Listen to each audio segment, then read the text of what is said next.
This is Paw Print, an animal rescue community, episode 110. I'm Harold Ree. And I'm Nancy Ree. And today we talk about our past weekend, which was just a bit hectic, especially for Nancy.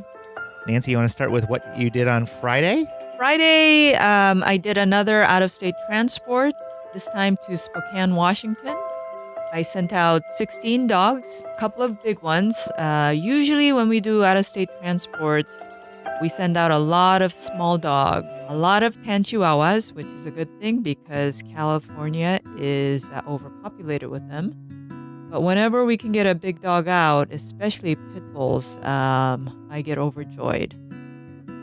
So we sent out four big dogs, 2 Pitties and 2 German Shepherds, and then the rest were mostly Chihuahuas. Awesome. And once again, this was with Wings of Rescue. Yes, Wings of Rescue offered us a free flight. It was short notice, but we were able to oblige. It was wonderful that everything worked out. And this is actually the third? I mean, we haven't had enough episodes yet, or we haven't been able to keep up with all the different Wings of Rescue flights, but this is now the third flight. And remind people, once again, what does Wings of Rescue do? Wings of Rescue is an airline that transports dogs from warm weather states, from impacted shelters, overcrowded shelters in California, from the south, southern states like Texas or Mississippi. I think they helped out Louisiana after the floods. Louisiana, yeah. Whenever there's a crisis and animals are displaced, they transport them to states, usually up north, where there is a shortage, especially of small dogs. And I hear that they just fly off the shelves once they get there. And this is a one-plane airline. Yehuda Netnell is one of the pilots. Yeah, they have several pilots, a lot of female pilots. The co-founder of Wings of Rescue, Cindy Smith, is a pilot, but she also serves as the executive director. She coordinates all the flights. We've had Rick Browdy on as a guest on this show. So from beginning to end, how many hours does it take on flight day? I mean, it depends on how far the airport is where we have to deliver the dogs to. If it's within an hour, we start 3 or 4 hours before loading time.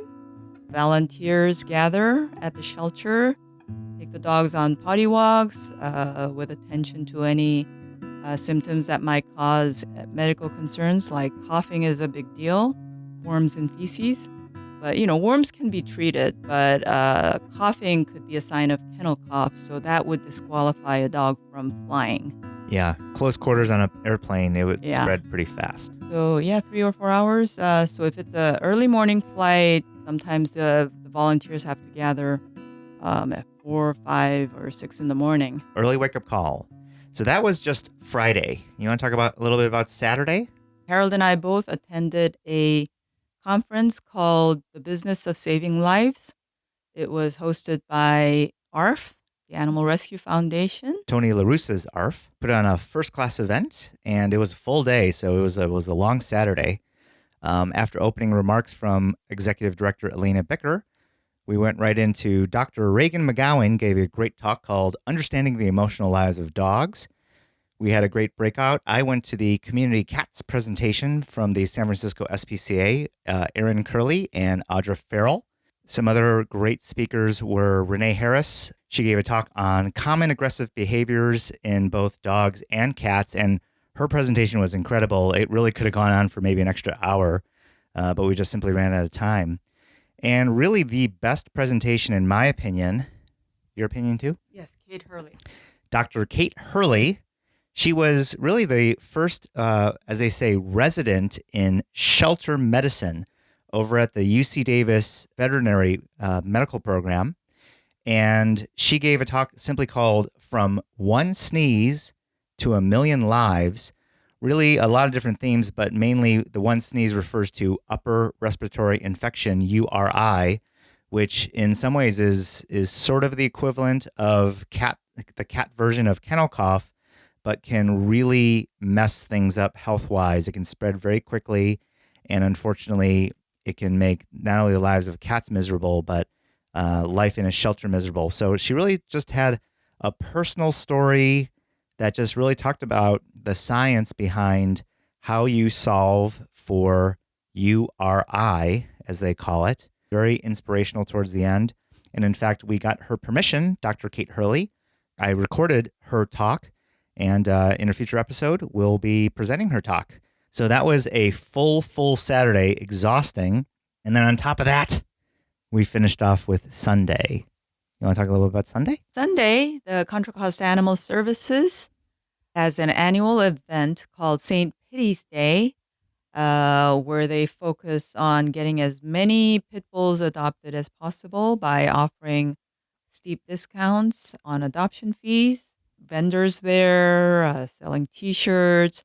There's some rescue groups who participate. Not all the dogs there. The majority of the dogs there are pit bulls, but there's also Chihuahuas and whatever dogs there are at the shelter are available for adoption.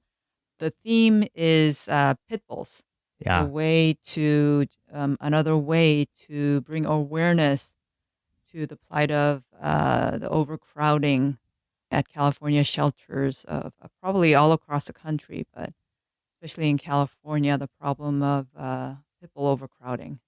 Yeah. So in fact, one of the pit bulls that one of the Nancy organizations that Nancy volunteers in, Contra Costa Humane, they adopted out their beautiful tan pit bull mix named Sedona. You want to talk a little bit about Sedona? Sedona was pulled from the Contra Costa Animal Services, one of the fosters for Contra Costa Humane Society, which is a private rescue group, not to be confused with Contra Costa Animal Services, was fostering the dog. This foster has cats. She has her own small dogs.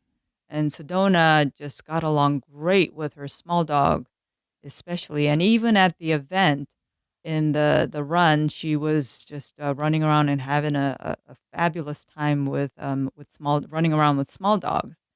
Pit bulls are stereotyped for having prey drive, get all scary, but in the case of Sedona, she just got along great with small animals. Oh, Sedona was wonderful.